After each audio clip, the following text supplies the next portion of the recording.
everybody. My name is Lenore Paprocki, and I am the president of the Greater Middle Country Chamber of Commerce. And my name is Elizabeth Malafi, and I'm the coordinator of the Miller Business Center. Welcome to Spotlight on Middle Country. It's a collaboration between the Middle Country Chamber and the Miller Business Center, where we bring special guests like we have today to talk about a little bit more in depth, maybe informally, about people's local businesses. So today we welcome Phil DePaul of the United Water Restoration. Am I saying that right, Phil? Help me out. Yeah, it could be a mouthful. So hi there. Hi again. Ladies, thank you for having me. Phil DePaul, owner, operator of United Water Restoration Group.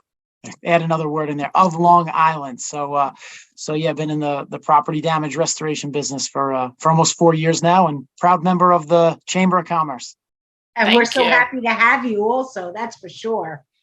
So Phil, go ahead, Elizabeth. I think water, I think Long Island, I think hurricanes, tropical storms. Is that your bread and butter, or? So it's funny that you say that for two reasons. Number one, a lot of people associate weather with water damage. And yes, fact. I'll come back to that on point two. But point one is we're really in business because of the everyday stuff that happens. You have pipes, you have an infrastructure inside of a home or a building, commercial or residential, that at any point in time, as most of us know, things can and will go wrong. So it's really that everyday stuff, kind of the out of the blue, sort of sudden and accidental damage that we specialize in mitigating. Those things happen all the time, whether it's water, fire, smoke, soot, mold, asbestos, lead. I have a saying, if it's dirty, disgusting, or dangerous, it's probably our number that you're going to want to call. So when it comes to weather, it's interesting you bring that up because, yes, weather creates Mother Nature, as we know, very, very volatile nowadays. So it does create opportunities. What I like to say is opportunities for us to help. But this business is not built around the weather. There is a pretty big storm chasing component to weather when you look at national, right? I mean, in Long Island, we're sensitive to Superstorm Sandy, right? It's so much damage and destruction, but they call that 100-year storm. And I think if we're all lucky, it'll be another 100 years before we see it again. But we know that all bets are off. However, last year, it's worth mentioning that in September, we got a call from our headquarters down in Florida, which is right around the Daytona Beach area. And they were underwater after Hurricane Ian, and they had hundreds and hundreds and hundreds of local property owners who couldn't get the help they needed to recover from the flooding and the storm damage. So we actually mobilized a crew, sent them down there. I was the tip of the spear, so to speak, and we essentially set up a satellite operation to help a lot of folks in Florida. We called it 30 and 30, and we were able to help 30 property owners in 30 days. Wow. And we worked long, we worked hard, we made something out of nothing, and something I'm very proud of. So you should be. Fantastic. Yeah. Great story.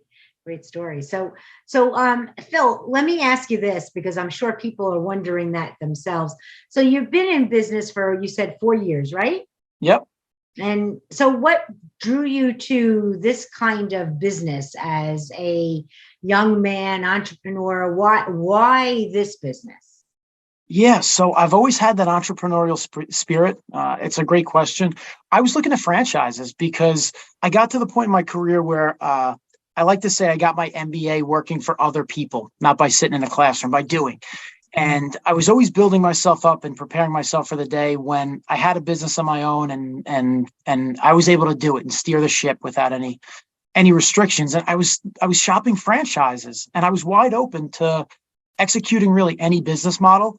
And during that journey, I realized that there was something about this business that it seemed like a healthy business. There were profit margins. There was demographics of people who were going to need help, that I said, you know what, I like my competitive edge. And it didn't hurt that in the wake of Hurricane Sandy, that I worked for 4 years inside of the New York Rising program, which was a government construct that amassed a large body of of private companies who held contracts with the governor's office of storm recovery. So it was funny, if you reverse engineer my career, and before that I was in the plumbing, HVAC trades and the wholesale distribution side. So if you kind of look back, it's like, oh yeah, that makes sense. But every step of the way, as I think we all have a journey, we don't know how we got to where we're at. It kind of makes sense in hindsight, but helping people, whether it's a large scale disaster or a small scale disaster, it's nice for the work that you do to mean something. And especially in the construction space here on Long Island, it was right where I wanted to be. I just didn't know how I was going to get there. Well, Phil, I mean, you said it, you have an entrepreneurial spirit. And before we, pressed record on this, you mentioned 100 other businesses that you had. Maybe I'm exaggerating. Thankfully for my sanity, there's only 4 of them that are written in permanent ink at this point. Okay. But yeah, there's a list. There's definitely a list. So what I did was, the franchise was my opportunity to finally express myself as an entrepreneur, and getting into it started opening up it opened up pathways in the community. It opened up neural pathways where all of a sudden you get into something and it's set it in motion. I've been fortunate enough to build a great team around me. So they help to kind of feed that enthusiasm every day. And yes, it started with restoration, but as a licensed home improvement contractor, as a licensed mold remediation contractor, as a licensed asbestos abatement contractor, you're always learning, you're always growing. You start solving one problem, then you solve another. Then someone asks you, hey, can you do this? Hey, can you do that? And I have this problem. I'm just not good at saying no. So what happens when, someone has a business idea, whether it was mine or I stole it from somebody, or someone says, hey, you want to buy my business? I'm moving out of state. And then it's like, hey, why don't we go for this? Because you don't have enough going on. So now I'm in the contracting business. I'm in the junk removal and moving business.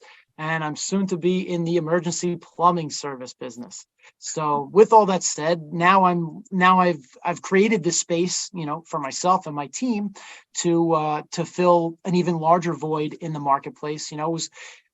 Our business is very reactive, right? You're only going to call me in restoration after something really messy or bad happens. Right. So I want to be more proactive. I'd rather you call me and we can start a relationship on the basic level. You have a leak here, you have you want to get rid of some yard waste, but at the end of the day, we're trying to build trust with the community as a valued service provider. And I just keep adding to my team's list of skills and ways to solve people's problems.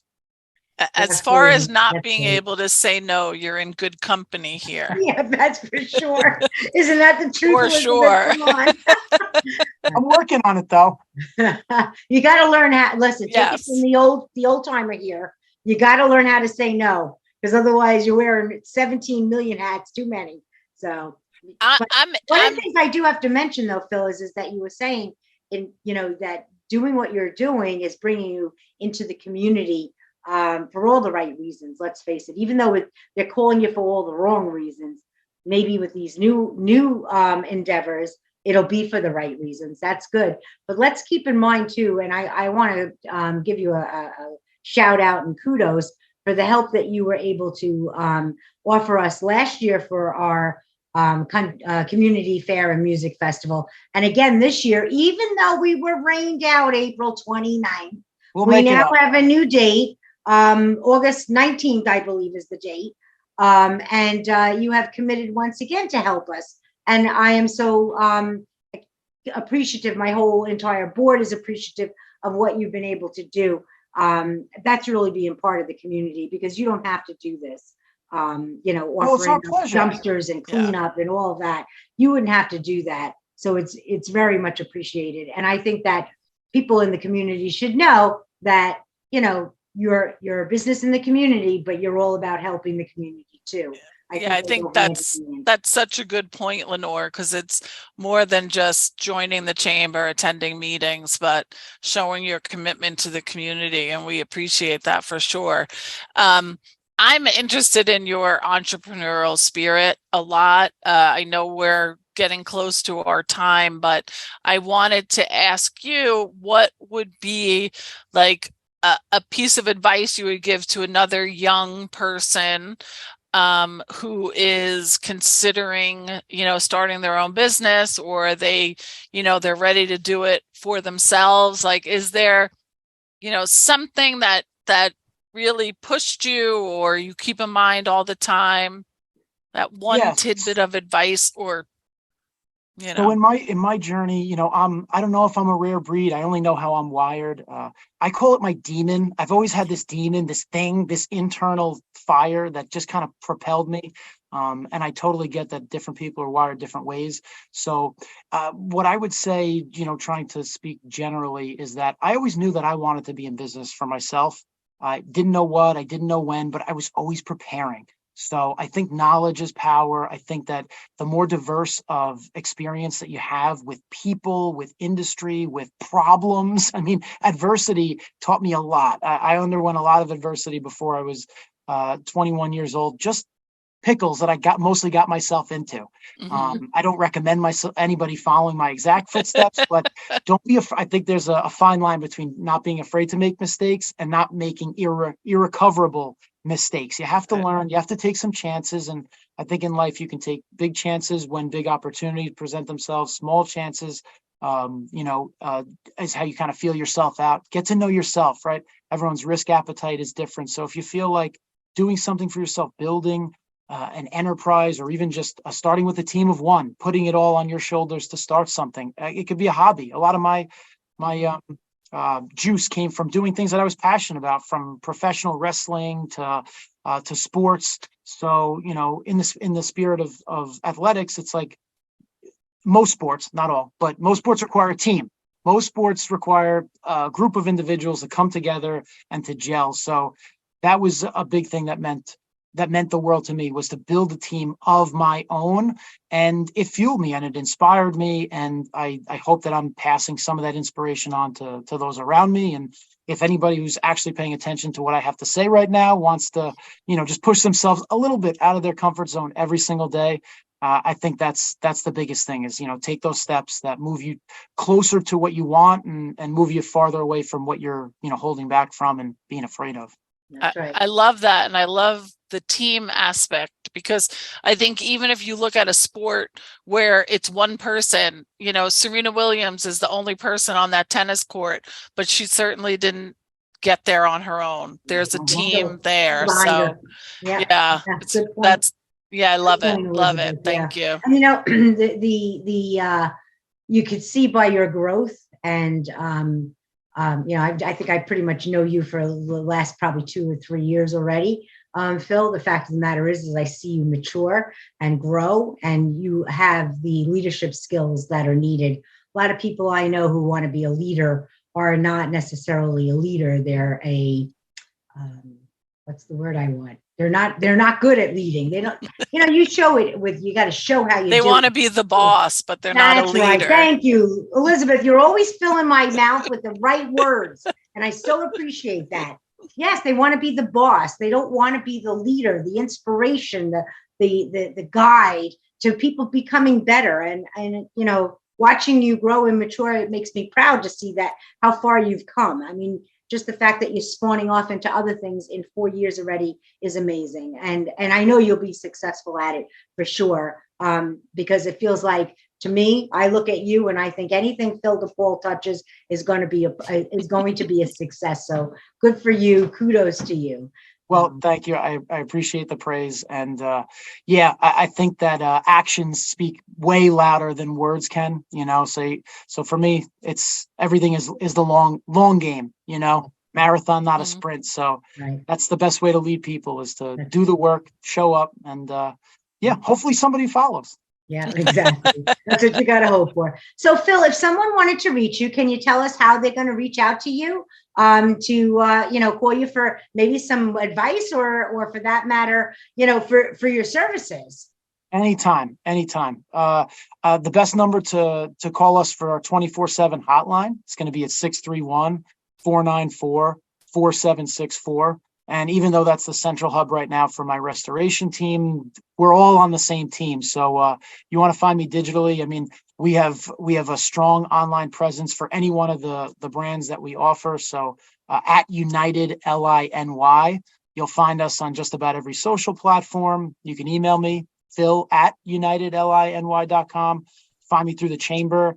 I'm sure you could probably find my home address nowadays online. So, I mean, Yeah, unfortunately, that's all available out there nowadays. but Completely agree. yeah, I hide in plain sight. I don't put myself out there too much, but I am a prop, right?